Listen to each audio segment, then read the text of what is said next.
நீண்ட காலத்திற்கு முன்பு, நாம் அறிந்த உலகம் இருப்பதற்கு முன்பு, லூசிஃபர் என்ற அழகான தேவதூதன் இருந்தான். அவன் பரலோகத்தில் தேவனின் மிக அற்புதமான படைப்புகளில் ஒருவர். லூசிஃபர் தனது புத்திசாலித்தனம் மற்றும் அழகுக்காக பெயர் பெற்றவன். விலைமதிப்பற்ற கற்களால் அலங்கரிக்கப்பட்டான். மேலும் அவரது தோற்றம் பிரகாசமாக இருந்தது. தேவனின் மகிமையான ஒளியை பிரதிபலிக்க கூடியவனாக இருந்தான். லூசிஃபர் வெறும் தேவதூதன் அல்ல, அவர் மிக உயர்ந்த பதவியில் இருந்தவர்களில் ஒருவர். மிகுந்த ஞானத்தையும் வல்லமையையும் கொண்டிருந்தார். அவர் ஆராதனை வீரனாக இருந்தார். மேலும் பரலோகத்தில் மிகவும் போற்றப்பட்டார். இசை மற்றும் மகிமை மூலம் கடவுளுக்கு மகிமையை கொண்டுவருவதே அவரது பங்கு. இருப்பினும் லூசிஃபரில் ஏதோ மாற்றம் ஏற்பட்டது. அவரது உயர்ந்த பதவி மற்றும் அவருக்கு வழங்கப்பட்ட மரியாதை மூலம் பெருமை வர ஆரம்பித்தது. அவரது இருதயம் வீண் புகழ்ச்சி மற்றும் அதிக அதிகாரத்திற்கான பேராசையால் நிறைந்தது.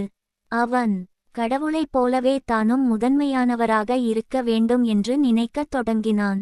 லூசிஃபர் கடவுளைப் போலவே வணங்கப்பட விரும்பினான். இந்த ஆசை அவனை ஆபத்தான பாதையில் கொண்டு சென்றது. லூசிஃபரின் பெருமை புரட்சியாக மாறியது. பரலோகத்தில் இருந்த மூன்றில் ஒரு பங்கு தேவதூதர்களை தேவனுக்கு விரோதமாக திருப்பி தன்னுடைய அழிவுக்கு அவனே முற்றுப்புள்ளி வைத்தான். இது பரலோகத்தில் நடந்த முதல் கலகம். லூசிபரும் அவனுடைய சேனைகளும் தேவனை விட சிறப்பாக ஆட்சி செய்ய முடியும் என்று நம்பி அதிகாரத்தை எடுக்க விரும்பினர். ஆனால் தேவன் தனது வல்லமையாலும் நீதியினாலும் இந்த புரட்சியை வெற்றி பெற அனுமதிக்கவில்லை. பரலோகத்தில் ஒரு பெரிய யுத்தம் நடந்தது. தேவனுடைய மற்றொரு சக்திவாய்ந்த பிரதான தூதரான மீகாவேலுக்கும் லூசிபர் மற்றும் அவனுடைய சேனைகளுக்கும் எதிராக யுத்தம் நடந்தது. இது ஒரு கடுமையான மற்றும் பயங்கரமான சண்டை. ஆனால் இறுதியில் லூசிபரும் அவரது கலகக்கார தேவதூதர்களும் தோற்கடிக்கப்பட்டனர். அவரது கலகத்திற்கான தண்டனையாக லூசிபர் பரலோகத்திலிருந்து வெளியேற்றப்பட்டார். அவரும் அவரை பின்பற்றிய தேவதூதர்களும் கிருபையிலிருந்து விழுந்தனர்.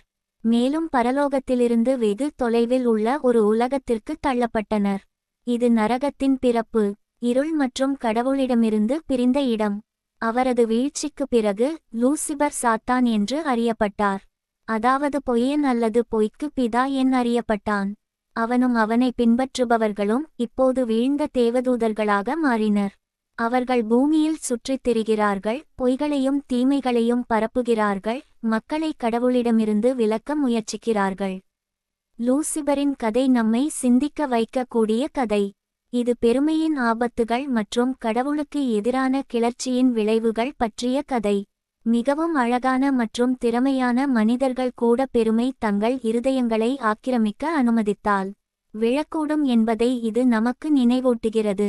லூசிபரின் விழுகை நம்மை எச்சரிக்கக்கூடிய ஒன்றாக உள்ளது.